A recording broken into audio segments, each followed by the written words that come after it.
Hello everyone, my name is Hunphylla and I am an assistant professor in the Department of Education, St. Mary's College. I would like to thank the principal of St. Anthony's College as well as the management of this college for giving me this opportunity to present in this virtual conference. The name of the paper that I'll be presenting today is 21st Century Skills and Goals of Education. Now, when we talk about the 21st century, we are talking about those skills and goals of education that students need and require in order to adjust themselves to this 21st century.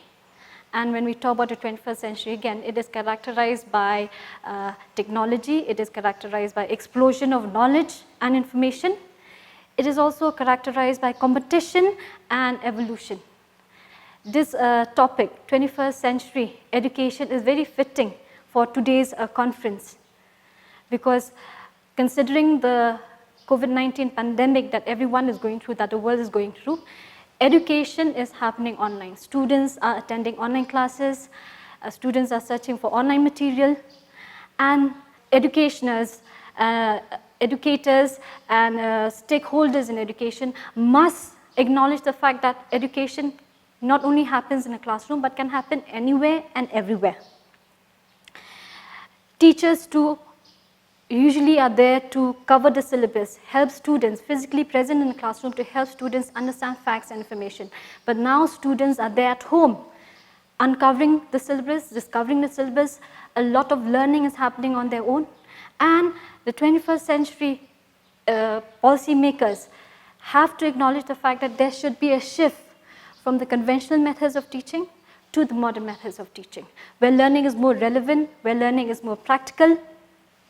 And it is believed that in 20, 30 years to come, the skills that we educate students, the skills that we impart to students, and also the knowledge that we impart students will not be relevant 20 or 30 years to come. So we need to educate students and develop in students certain skills that will help them, be it in any situation, in this ever dynamic, evolving educational scenario, that they will come. They will become productive, they will rise above the situation and contribute to their society as well as to the nation. So we will directly move on to the skills and goals of education. My presentation will be of two parts today, 21st century skills in education and 21st century goals of education. Under the 21st century skills in education, we have three categories of skills: learning skills, literacy skills, life skills. Under that, we have creativity, critical thinking, collaboration, and communication. Under literacy skills, we have information literacy, media literacy skills, and technology literacy skills.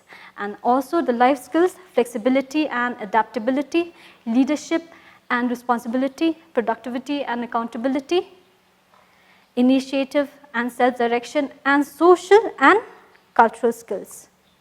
And under the 21st century goals of education, we have access to education, equality and equity in education, quality in education, affordability in education, accountability in education. So we will start with the 21st century skills in education. That is the first category of learning skills. Under that, we have creativity. Now, when we talk about creativity, it is the #1 skill that has been rated as the most important skills that students in the 21st century have to develop. Now, everyone possesses creativity. However, even though our educational systems, our educational institutions promote creativity, we still stress on rote learning and memorization, which blocks students' creativity. Now, if we take a look at the definition of creativity, which I have given in my presentation, creativity is inventing, experimenting, growing, taking risks, making mistakes, and having fun. Now we have to take this concept of creativity and apply it in the classroom. We have to encourage the questioning approach in the classroom. Students question facts and information. Students learn about new connections in between facts and information.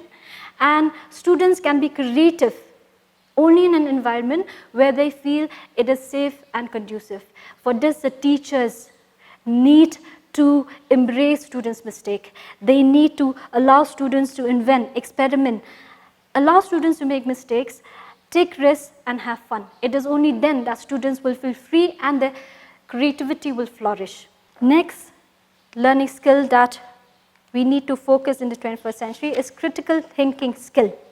Now, when people talk about critical thinking, they usually assume that it is criticizing facts and information, criticizing ideas, opinions, criticizing newspaper articles, social media. However, critical thinking is more than that. Critical thinking is about asking the right questions. It is about analyzing facts and information. Now, what teachers can do is to develop critical thinking in students is teachers can encourage students to write an assignment, write a paper, write an essay. And the purpose of this, of writing an assignment or paper or an essay is not to get grades or to get marks. The purpose of writing is to make students think. When students have to write, they will read. And when they read, they think. And when this happens, critical thinking is developed in them. And when they read and write and think, they will have to analyze information. They will have to ask questions. They will have to see the validity of facts and information that they come across. And all this can happen if the teacher encourages students to write. A person who can read, write, and think, a very articulate person, is a very deadly person, let's say. A person who is endowed with these skills can do very well in life. And if one is to get into argument or debate or discussion with a person who is very articulate, one has to be ready. One has to be ready with facts and information and evidences to back up their discussion. Or else, in front of an articulate person, if you're not ready, they will slash you to pieces. Next, we move on to another skill required in the 21st century, that is collaboration. And when we talk about collaboration, it is the skill of playing well together with others. It is the ability to share ideas and thoughts and to work collectively with others. When we talk about collaboration, it is usually teamwork. Teachers should encourage teamwork in students, working together, sharing ideas, sharing responsibilities, sharing the praise, sharing the blame. It is only then that the students not only learn to work together with one another, they will also develop attitudes where they can learn to live well and together with other individuals from other communities and societies. And this can be developed, this can be practiced in the classroom. While the teacher practices collaboration in classroom, she must make sure that her classroom is divided into various teams, into various groups. And each group has a different assignment, has a different problem that they have to discuss, where they have to come about the solution to problem that teachers assign them. They have to come up with solutions. And this can happen if teachers assign different problems to different groups. And while evaluating the solution to problems, the results of these discussions, the results of these works, these activities, it should be on the basis of their own merit. Not giving two groups of students the same activity where students tend to compare their performances. We have to avoid that. We have to encourage students, and each and every student in each group must be assigned different roles. No one should be left out. Then the next skill of education that is required in the 21st century is communication skill. Now, what is communication? Communication is the ability to convey information and facts to another person effectively and efficiently. Now, the skill of information, the skill of communication is an art where people or individuals need to practice. Now, people assume that to communicate well, to be effective in communication, one has to have a good command over language. However, that is not true. According to the results conducted by results of Harvard University, the research that they conducted, they said that communication only has 7% role in effective communication. Body language, the tone of your voice, and so many other things contribute to effective and efficient communication. So if one wants to develop communication skills, especially in students, we must provide, as teachers, we must provide them with enough opportunity where they can speak out convey the ideas and information and concepts effectively, they need a lot of practice. If you see, if you take a look at my PPT over here, my slide over here, we'll see communication works for those who work for it, which means that if you want to improve in your communication skills, you have to work for it, you have to practice, you have to put in the hard work, you have to put in the efforts, and it is only then that people or individuals can develop the skill of communication. There's another saying, it is about the law of paying the price. It means that if I want to develop communication skills, I have to put in the effort, I have to put in the hard work. If I want a holiday, I have to save. If I want to be healthy, fit and fine, I need to do my exercises, I need to do my push-ups or jumping jacks. It is only then that you will get what you require. There should be a price to pay for things that you want. For communication skills also, one needs to practice, one needs to read a lot, one needs to write also, one needs to observe individuals with good communication skills and try to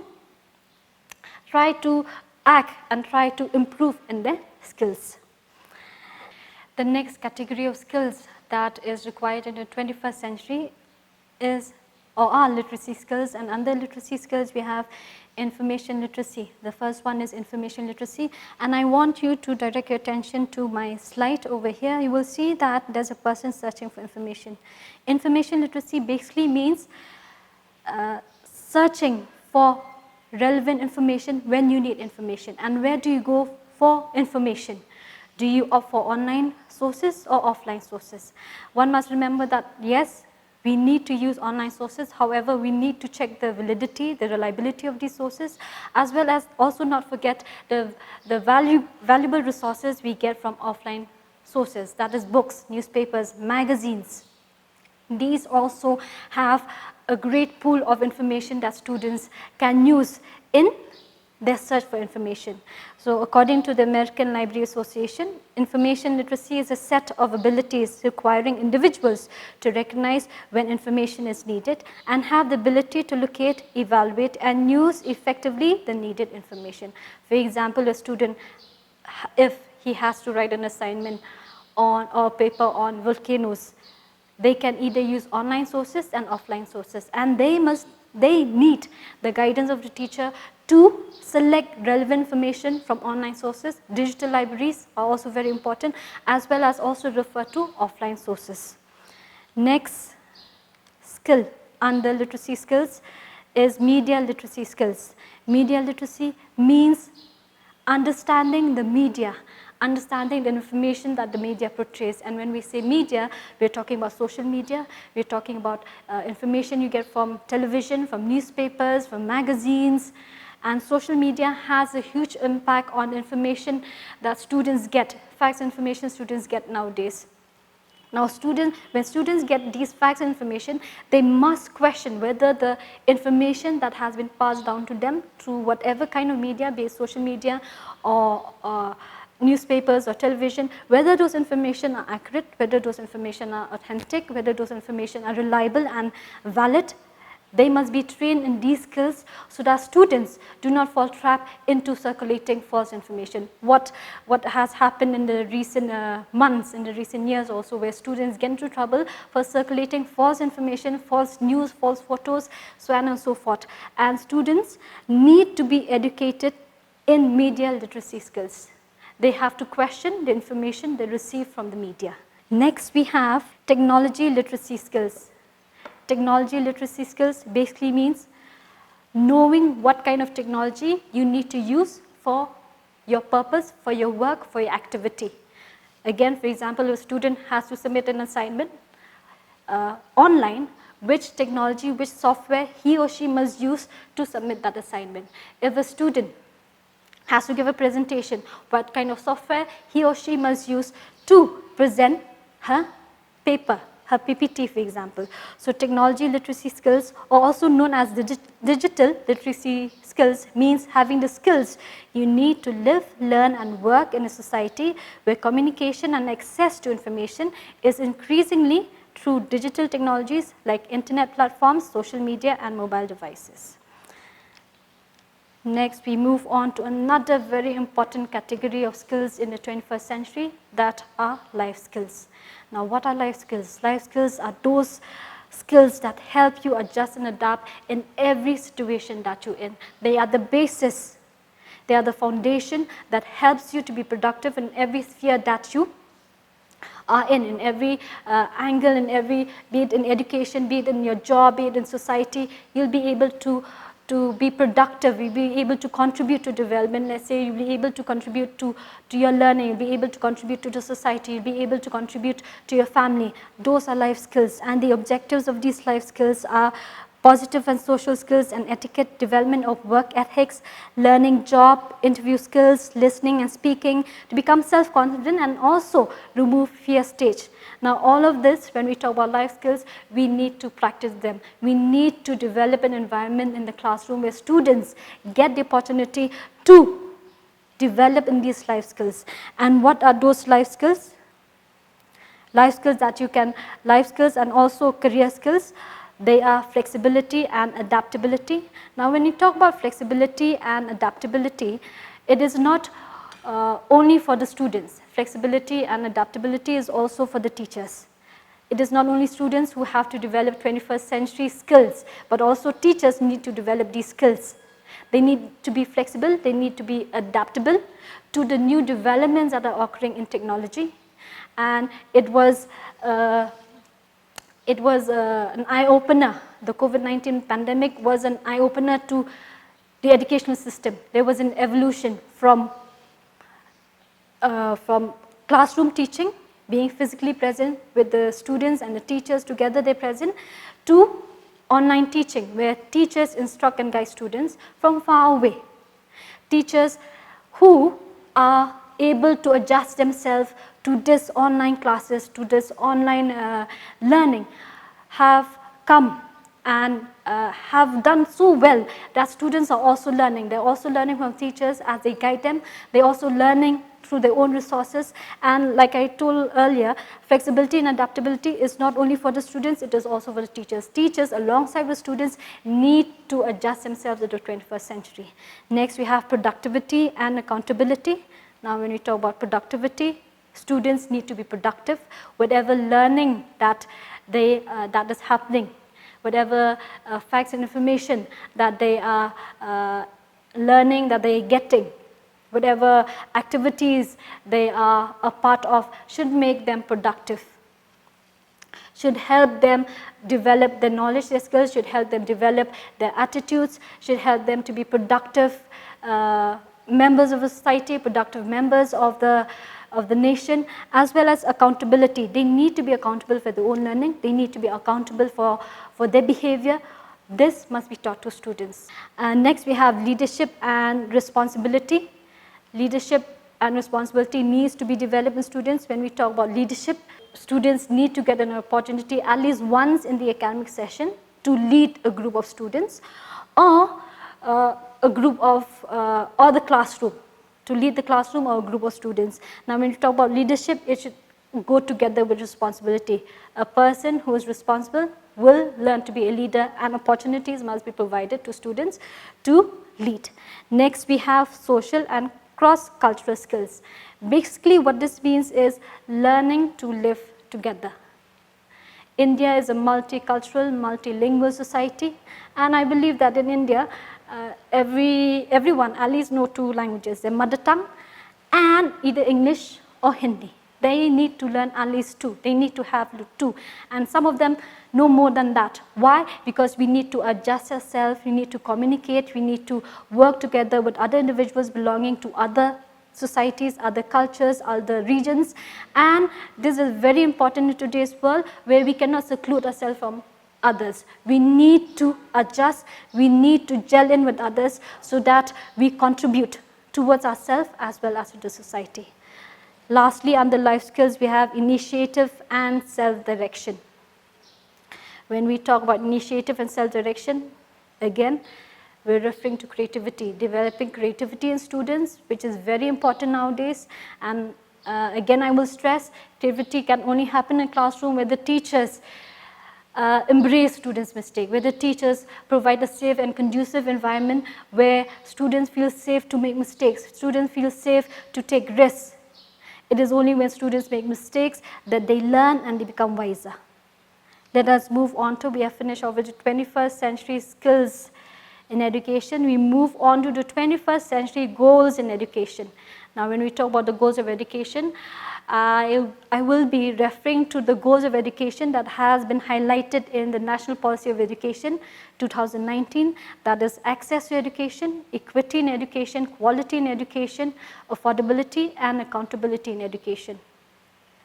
And when we talk about, number one, when we talk about access to education, basically it means providing opportunity to students to be educated. Now in India we have the right to education, that is providing free and compulsory education to students from the age group of 6 to 14 years, that is class 1 till class 8. That is right to education, providing access to education to these group of students. However, one must not confuse right to education with right to qualification or right to a degree. When you are admitted to school or an educational institution, you must work, that is right to education, but you must work to get a degree or a qualification. You must put in the hard work and the effort. I would like to read an article from the Times of India. This article was highlighted in the Times of India, December 7, 2011. I would like to read you this article which says, the Vice Chancellor of a medical university in central India wrote to the Medical Council of India asking for some students to be given degrees as they have been taking exams since 1996 and failing since they were admitted via reservations. While with low achievement levels, the VC argued they should be allowed to become doctors with similar concessions. Students should not mistake, again I stress, students should not mistake right to education to right to a qualification or degree. They must work for to get a qualification, they must work to get good academic records. Right to education must not be confused with right to, again, right to a degree. Another thing that I would like to stress is when we talk about access to education, we do have right to education, that is right to education for every student, free and compulsory education. However, if we realistically think about it, if each and every child is admitted into school, each and every child at the primary level is admitted into schools all around India, there are not enough schools. There are not enough educational institutions. It is there in paper that we are striving for right to education. Educational policy makers, stakeholders, the government sector, they are all trying to make education available to students. However, it is still a lot of work, a lot of investment must be put into education to make this a reality. Right to education, to make right to education a reality. Next, we have equality and equity in education. Equality in education basically means giving equal opportunity to each and every child. And equity to education means giving opportunity and resources to students according to their needs. And you can best understand the concept of equality and equity in education through this picture, which is there in my slide, PPT. I would like you to direct your attention to my slide. Over there you will see the concept of equality where each and every child is given an equal platform where they can view the football match. However, even though with an equal opportunity, the child in the purple shirt still cannot view the football match. However, the child, the boy in the red shirt, has a lot of platform. He has a platform which he does not require to view the football match. Now, when we talk about equity, you can see that it is a concept where each and every child is given an opportunity according to their ability. The youngest child, the child in purple shirt, has been given a lot of resources in order to view the football match. And the child or the boy in a red shirt does not even need that opportunity because he is already endowed with good height to view the football match. So this is the concept of equality and equity, and like I said, this picture perfectly shows the concept of equality and equity. Next, we have quality in education. Now, when we talk about quality in education, good quality education is one that provides all learners with capacities they require to become economically productive, develop sustainable livelihoods, contribute to peaceful and democratic societies, and enhance individual well-being. We are talking about good education, up-to-date education to each and every child. Good education to each and every child, each and every learner. We need to provide an educational environment, a learning environment where students feel safe, where it is gender sensitive, where an environment where resources are there to help students develop. We're also talking about quality content, quality material, up-to-date material with information and ideas that are up-to-date, whatever relevant or up-to-date information or discoveries or inventions that are taking place, that can be updated in the textbooks. Textbooks need to be updated to the latest version. Next, we have the processes. There should be quality in the processes of education. For example, teachers need to be trained with approaches and methods to provide child-centered education, child-centered teaching and learning, and also they need to be skillful with assessment so that the capabilities of students can be assessed according to their merit. Next, we have outcomes of education. Outcomes of education needs to be not only on the basis of knowledge, skill and attitudes, but also making sure that they can contribute when they finish their schooling at any level. They can contribute to society and also positively participate in development improvement of their society and the nation as a whole. Next, we have affordability in education. Affordability in education basically means reasonable and inexpensive education. And I will go back to right to education, where yes, our nation has provided us, our policymakers have provided us with right to education, free and compulsory education that is free and compulsory to every child between the age of 6 to 14 years. However, is it really free? Are there enough government schools to provide free education? Is there a school in each and every village, in each and every corner of the country to provide education that is free? And when it is free, when we talk about free education, it must cover all of the direct costs. It must cover the fees of students. It must cover the cost of textbooks, the uniforms, the travel expenses, school bus must be there. Everything should be covered under affordability of education, under the direct costs. And that should be a very important aim of education, and it should be, policymakers should strive to achieve this goal not only for the primary level as well as the secondary level too, which is a very important stage of education where students move from secondary to post-secondary, from schooling to university level, college level. Next, we have lastly accountability in education.